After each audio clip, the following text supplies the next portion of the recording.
Bonjour et bienvenue à tous. Aujourd'hui, on part explorer Shuo à Osaka, un quartier plein d'histoires et de lieux un peu cachés, hein. Ah oui, tout à fait. On va essayer de déterrer quelques pépites en se basant sur des textes, des articles, même des vidéos. Exactement. L'idée, c'est vraiment d'aller voir ce qui se cache derrière les façades connues. Alors, Shuo, c'est quoi exactement sa place dans Osaka? Shuo, c'est vraiment le cœur historique et aussi économique. En fait, c'est né de la fusion de deux anciens quartiers, Higashi, l'Est, et Minami, le Sud. D'accord. Et un truc qui frappe, c'est la densité de population en journée. C'est énorme. Ça montre bien que c'est là que ça se passe pour le travail, le commerce. C'est un mélange permanent de passé et de présent. Bon, alors commençons par un vrai bond dans le temps. Le palais Naniwa, Naniwa no Miya. Ça remonte à loin, ça, hein? Première capitale impériale du Japon. Bien avant Nara ou Kyoto, hein. Incroyable. Et inspiré de la Chine, si j'ai bien compris, hein. Exactement, de Chang'an, la grande capitale des Tang. Imagine la grandeur que ça devait avoir. Et c'est là qu'ont été proclamées les fameuses réformes Taika. Les réformes Taika, ça consistait en quoi, en gros, pour resituer un peu? En gros, c'était une tentative majeure de centraliser le pouvoir impérial, de réorganiser l'administration sur le modèle chinois. Que ça se passe ici, ça montre déjà l'importance de Naniwa à l'époque. D'accord. Et ce palais, qu'est-ce qui est fascinant avec lui aujourd'hui? Ce qui est fou, c'est qu'il a eu une existence assez courte, finalement. Et puis, il a été comme perdu pendant des siècles. On l'a redécouvert grâce à l'archéologie au XXe siècle seulement. Un palais perdu? Voilà. Mais son plan, son organisation, ça a influencé les capitales qui ont suivi. C'est pas rien, hein. Et pour ceux qui voudraient ressentir un peu cette histoire sur place, c'est possible? Oui, oui, il y a le parc du site du palais Naniwa. C'est juste derrière le musée d'histoire d'Osaka, d'ailleurs, hein. Ah, pratique. Très. Et dans le parc, on marche littéralement sur le site antique. Faut chercher un peu les marquages au sol qui indiquent les fondations des bâtiments. D'accord, une sorte de chasse au trésor historique. Un peu, oui. Et il y a aussi une petite salle d'exposition souterraine, souvent manquée par les visiteurs, qui montre des vestiges originaux. Ça vaut le coup d'œil. Et le musée d'histoire lui-même, tu disais? Ah bah oui, c'est une pépite. Déjà, il est construit sur une partie du site. Et à l'intérieur, ils ont reconstitué des énormes piliers rouges du palais, grandeur nature, qui traversent les étages. C'est super impressionnant. Et la vue tout en haut est magnifique. Noté. Bon, changeons d'époque. Direction l'ère Edo. On parle de Semba, la cuisine du Japon. C'était quoi ce quartier? Alors, cuisine du Japon, c'était surtout parce que c'est là que convergeaient toutes les marchandises, notamment le riz, mais c'était avant tout le centre financier, le moteur économique d'Osaka. D'accord, le Wall Street d'Osaka à l'époque, en quelque sorte? C'est un peu ça, oui. Il faut imaginer des rues très animées, pleines de marchands, avec les entrepôts typiques, les kuras, et ces maisons très étroites tout en longueur qu'on appelle unagi no nedoko, les lits d'anguilles. Ah oui, cette architecture particulière. Voilà. Et il y a aussi Doshumachi, le quartier des apothicaires, qui est un témoin incroyable de cette époque. Pourquoi? Parce que de grandes entreprises pharmaceutiques japonaises, comme Takeda ou Shionogi, y ont encore leur siège aujourd'hui. Ça montre une continuité économique assez dingue depuis l'époque Edo. C'est fou ça. Et ce plan en damier de Semba, ça date de quand? Ça a été mis en place sous Toyotomi Hideyoshi à la fin du XVIe siècle, quand il a réorganisé Osaka.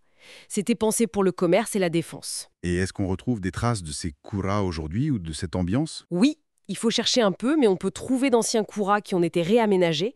Par exemple, il y a un café-galerie sympa, le Café Dalry Kula, qui est installé dans un ancien entrepôt. Ah, sympa ça. Et puis, il y a le contraste avec Midosuji, la Silline Avenue principale. Aujourd'hui, c'est une artère immense, très chic, mais à l'époque Edo, c'était une rue bien plus modeste.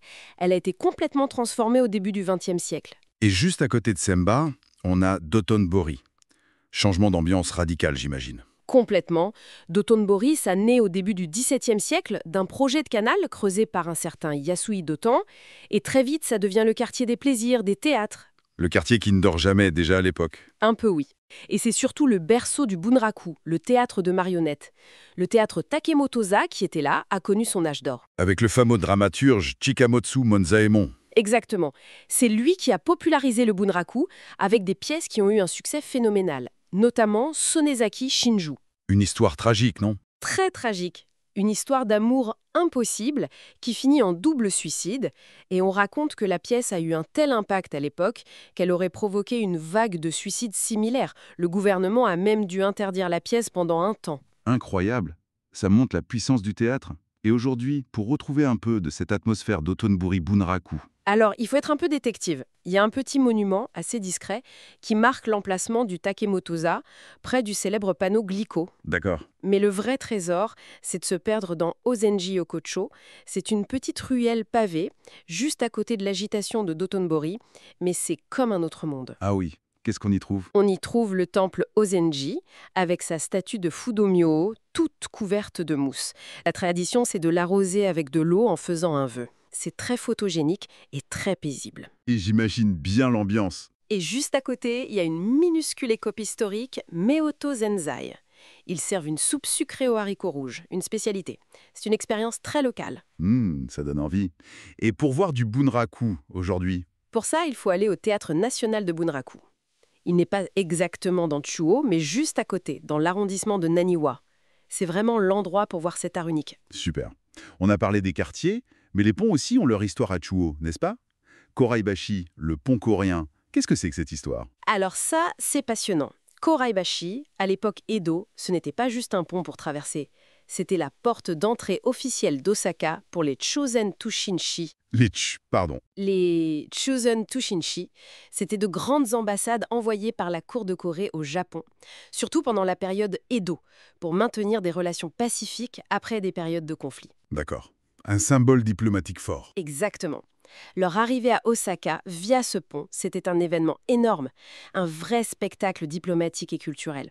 Et c'est là qu'avaient lieu des échanges fascinants, comme les conversations au pinceau, le hitsudan. Des conversations au pinceau. Oui, comme les lettrés japonais et coréens ne parlaient pas la même langue, mais partageaient l'usage des caractères chinois, kanji, ils communiquaient en écrivant, en traçant les caractères avec un pinceau. C'était une forme de diplomatie culturelle très particulière. C'est génial comme anecdote. Est-ce qu'il reste quelque chose qui rappelle ça? Il y a un monument commémoratif, assez discret lui aussi, près du bâtiment Nomura, à Kuraibashi. Et si on se balade dans le quartier voisin de Honmachi, on peut essayer d'imaginer les Honmachi Oyado, les auberges où logeaient ces délégations coréennes. Et Koraibashi était lié à un autre pont important, c'est ça? Onmachibashi? Oui, ils enjambent le même canal, le Higashi Yokobori. Honmachibashi, lui, c'était un pont différent. C'était un Kōgibashi, un pont public géré directement par le shogunat Tokugawa. Donc plus officiel encore, peut-être. Disons plus lié au pouvoir militaire et administratif. Il reliait le quartier marchand de Semba au château d'Osaka.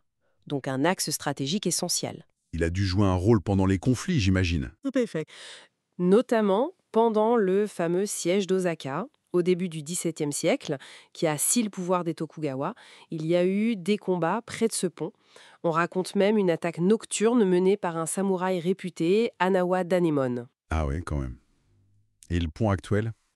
Le pont actuel date de 1916. Bon, il est un peu écrasé sous l'autoroute en Chine aujourd'hui, il faut être honnête. Mais si on le regarde depuis le pont voisin, Otebashi, on peut voir son design un peu rétro, début 20e. Il a un certain charme désuet. Et une petite pause gourmande dans le coin, après avoir vu le pont? Ah, juste à côté de Honmachibashi, il y a Zeroroku. C'est un magasin de glace Monaka, des gaufrettes fourrées à la glace, qui existe depuis l'ère Meiji. Une petite douceur historique. Parfait. Bon, si on essaye de résumer un peu tout ça, Chuo, c'est vraiment un quartier aux multiples facettes. C'est exactement ça. C'est comme un millefeuille historique, un palimpsestre, comme on dit parfois. On a les traces d'un palais impérial antique, puis l'effervescence des marchands et des financiers, l'âge d'or du théâtre populaire, les coulisses de la diplomatie, tout ça coexiste. C'est ce mélange qui fait sa richesse finalement. Tout à fait. Et ce qui est intéressant, c'est de voir comment le quartier continue d'évoluer, de se réinventer, tout en gardant ses fragments d'histoire, parfois de manière un peu inattendue. Tu as un exemple en tête? Oui, une petite bizarrerie pour finir. Dans une partie du quartier du Homachi, qui fait partie de Chuo, il y a des rues qui s'appellent simplement rue A, rue B, rue C. Ah bon? Pourquoi? C'est moderne ça? Non, pas tant que ça. Ça date d'une réorganisation administrative où il y a eu un conflit d'identité locale, des désaccords sur les noms à donner. Du coup, l'administration a tranché avec ses lettres, faute de mieux. C'est drôle. Ça montre bien qu'il y a toujours une histoire, parfois un peu absurde qui se cache même derrière un simple nom de rue.